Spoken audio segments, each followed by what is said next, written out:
Sa mga gustong mag-looks maxing diyan, meron akong looks maxing tools and skincare product. Paki-click na lang sa description below sa Shopee or Lazada. Sa mga gusto ng ganitong content about self-improvement, looks maxing and animation, paano kumita ng pera, madami akong video diyan. All links in the description. Accepting that you are ugly is probably the greatest form of self love that a person could have. Mga signs na ikaw ay genetically gifted.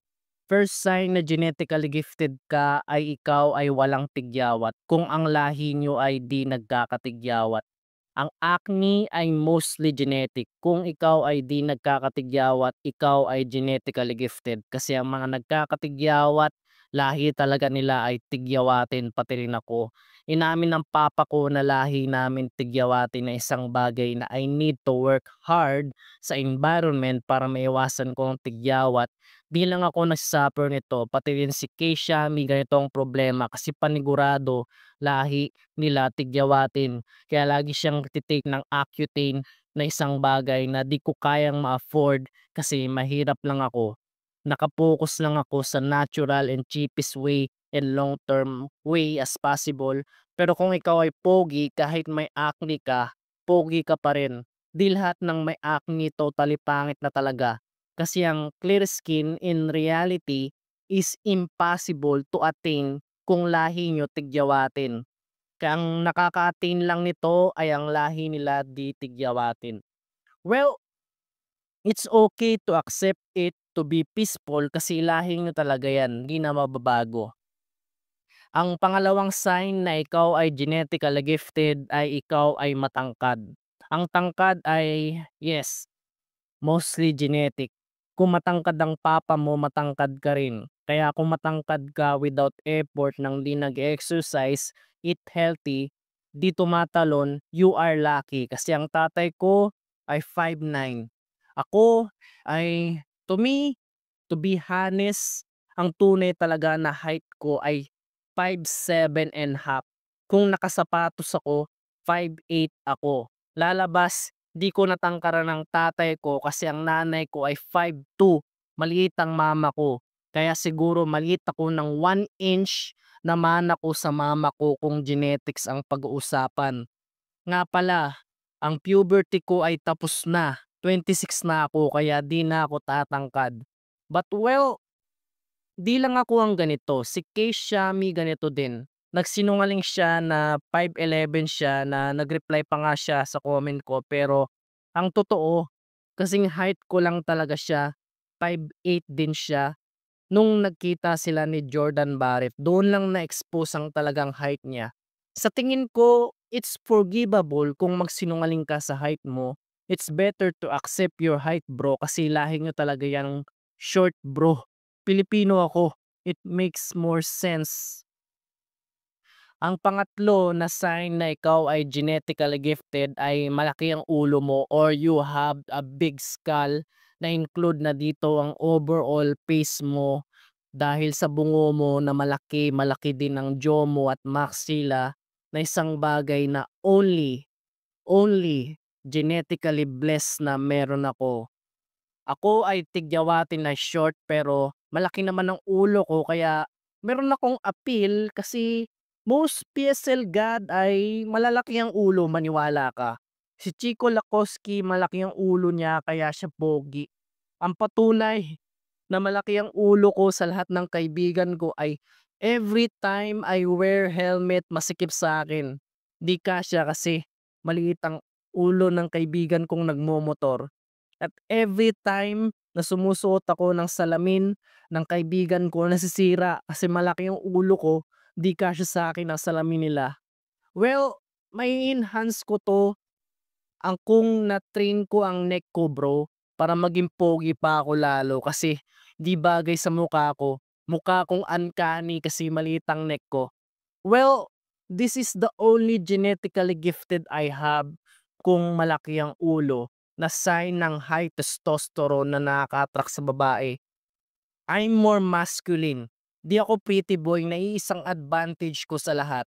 Well, kung ikaw ay di nagkakatigyawat, matangkad at malaki ang bungo mo, ikaw ay genetically gifted.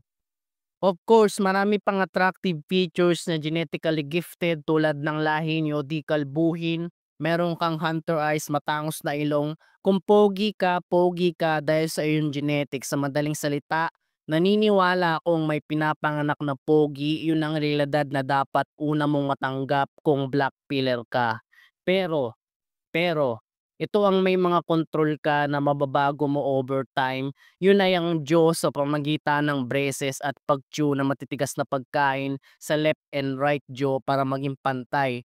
At proper body posture araw-araw at proper tongue posture, mewing araw-araw at skin, magiging healthy ang skin mo, mababago mo na di ka natigyawatin at ang iyong body fat at muscle tone, hairstyle, grooming, at dental care. Ito lang ang mababago mo sa pamamagitan ng Luxmaxing. Di ka magkakaroon ng hunter eyes sa pamamagitan ng Luxmaxing. Sabi daw nila mag-squinting ka, pero it's pure cope. Want to get hunter eyes? You need to be born with hunter eyes. Well, sasabihin ko na kung paano makokontrol na magkaroon ng hunter eyes ng totoo ay by losing facial fat, improve skin quality, and reduce eyelid puffiness, and mimic hunter eyes by squinting. Gagamit ng makeup to make it look like hunter eyes. Yes, sa madaling salita, di ka magkakaroon ng hunter eyes kundi pwede mo naman pikein na merong hunter eyes. Ito yung apat na madaling tandaan at simple lang na dapat tandaan na kaya mong makontrol bukod sa hindi mo na mababago dahil sa genetics ay ang epigenetic factors ay kumpletong tulog, wag sobrang tulog o kulang na tulog. Hindi puyat kung tanghali nagising ay di kumpletong tulog yun, kundi kung naantok ka, tulog agad. Of course, eat healthy food. Remember, go, glow, and grow food. Di puro go food ang kakainin mo tulad ng kanin. Di rin puro gulay ang kakainin mo tulad ng mga vegan. Di rin puro karne ang kakainin mo tulad ng mga meat eaters. Kundi naniniwala ako na ang tao ay omnivore, di carnivore, herbivore. Kasi walang vitamin C sa karne at walang protein sa gulay at walang nutrients sa kanin, energy lang. At also, if you eat less, you're healthy. If you eat more, you're die. Huwag kang matakaw, mahiya ka naman para ito sa kaibubuti mo. Sa pamamagitan ng pag-aayuno, malilinis ang sistema ng katawan mo at magre-regenerate sa pag-aayuno or fasting. At stress, iwasan mong ma-stress kundi tumawa ka din, manood ng comedy and hobbies. Huwag kang may kagalit parati kundi makipagkapayapaan ka sa lahat ng mga tao. Gumawa ka ng mabuti sa kapwa to feel good in yourself and so on. Hydration, inom ka dapat ng inom ng tubig. Yes, it's all genetics pero ito lang ang kaya mo makontrol at ang kaya mo lang makontrol ay pumili ng babae para sa'yo. Kung ayaw ka, wag mong piliin. Ito ang totoong masasabi ko. Kung pangit ka talaga, don't say it's over na magiging matandang pinata ka na. Ang payo ko kung pangit ka or sub-5, I work hard to get one girl. Babaan mo lang ang standard mo. Magsinta ka ng babaeng kasing pangit mo, at least di ka na virgin. Huwag kang manininta ng magandang babae. Huwag mong nanasaing maging kayo ng babaeng maganda. Pipiliin yan pogi. O kung gusto mo talaga magandang babae, I recommend to self-improve. Kung di mo na mababago ang mukha mo, mababago mo naman ang status mo, pero gawin mo pa rin ang mababago mo sa looks maxing. Maniwala ka. Kahit wala kang hunter eyes, di ka kasing pogi ni Chico Lachowski, meron at meron pa ring babaeng napupugian sa'yo. Pero sa ibang babae pangit ka, para hindi ka masaktan, piliin mo ang babaeng may gusto sa'yo, napupugian sa'yo, di ang gusto mo lang, para hindi ka masaktan. Kung blackpilled ka talaga, pipiliin mo ang babaeng may gusto sa'yo, di ang gusto mo. Yun ang realidad na dapat mong tatandaan kung blackpilled ka. Kung pangit ka talaga, matuturuan ka nito na maging humble and accepting yourself. And accepting your ugly is the greatest gift for yourself. Sabihin mo ng quote na sinabi ko to.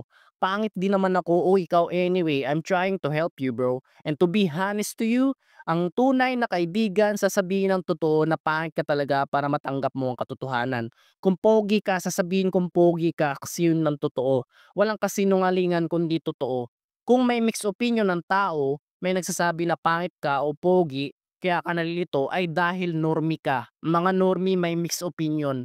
Kung pogi ka, well, be humble and thankful na nilikha ka ng Diyos na pogi. Kung pogi ka, parang awa mo na. Magpakumbaba ka, anytime pwede kang parusahan ng Diyos kung magpalalo ka. Kung pangit ka, matakot ka lalo sa Diyos. Ma-realize mo na kayang gumawa ng pangit at pogi ang Diyos. Ma-realize mo na makapangyarihan ng Diyos. Kaya kung may pangit at pogi, matakot ka sa Diyos kasi ang Diyos lumikha sa atin. Huwag kang magrereklamo bakit ka nilikhang kuba, kalooban ng Diyos na kuba ka. Ba't ka magagalit sa Diyos? Kaya ang tao may kapintasan para ma-realize mo na kailangan natin ng Diyos. Di nagtatangi ang Diyos sa muka, kundi sa puso. Kung masama ang puso mo, galit ang Diyos sa'yo. Kung mabuti ang puso mo, natutuwa ang Diyos sa'yo. Kaya ang mahalaga, ang malinis na puso kaysa sa mukha. Looks Maxing nandito na sa Pilipinas. So, sa mga gustong mag-looks Maxing, meron akong free full course. Oo, ang sabi ko, free full course. Libre mo lang ito, mapapakinggan ang lahat ng information about looks maxing dito sa Pilipinas. Tagalog yan, 1 hour pa, full information available sa YouTube video ko. Visit mo lang ang YouTube ko, search Parkotter, Parcother, Parkotter. At i-click mo ang home tab, makikita mo ang video ko. Advocacy ko na lahat ng Pilipino ay maging pogi para hindi sila ma-reject ng crush nila. And see you there.